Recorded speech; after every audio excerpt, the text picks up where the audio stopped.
I'm technically working. Here with a little update on the Hummer project. Here we have a raincoat. That's right.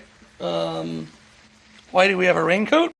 Well, because this Hummer 3.7 I had purchased a little under a week ago was tasked to sit outside till I can get it in the garage. What I want to show you guys, though, is what I have purchased.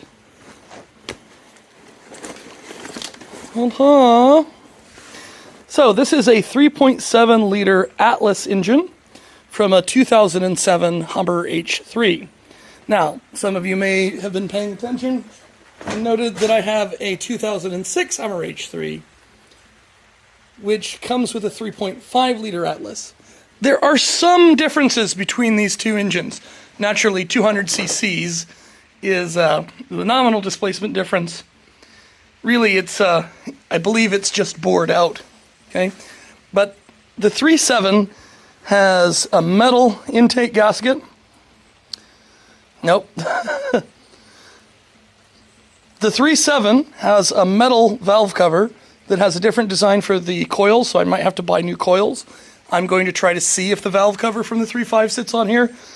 No resources I found online said that it would, so we'll see. Normally, this would be an incompatible engine swap, but in the model year 2007, the 3.7 retained the same dual cam sensors that the 2006 and earlier 3.5s did. Otherwise, this engine is pretty much identical on the outside. And aside from needing to do just a little bit of tuning, usually with an engine tuner, after the swap is done, it will just bolt right up in the exact same way that the other one does. The only real difference that I'm going to observe is, I think, more power. And we all like more power, don't we? The only other thing I'm going to have to do is to use the fuel rail from the 3.5 and add the EGR blocking plate that was on the 3.5 head. But I still have this 3.5, and as money as it is,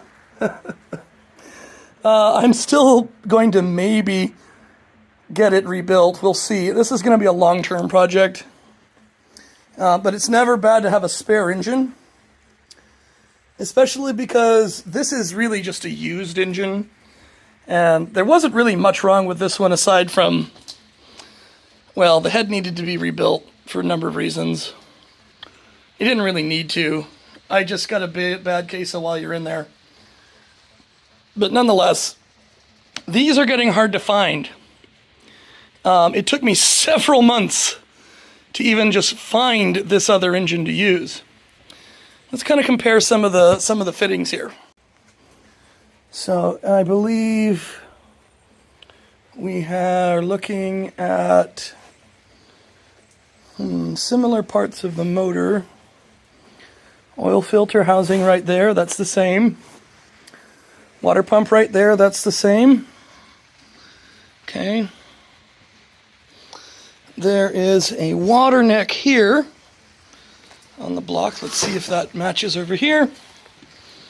Yes, it does. So, this ought to be interesting. One fortuitous thing, too, is because I was able to find one of these out of a Hummer. These engines also came in the Chevy Colorados. I will not need to swap the oil pan from my old unit or to find one from a Hummer. So that's good. Oh, here's a random Chevy 350 and the 38 Buick 3800 out of a Pontiac, and why not a 700 R4? Other projects.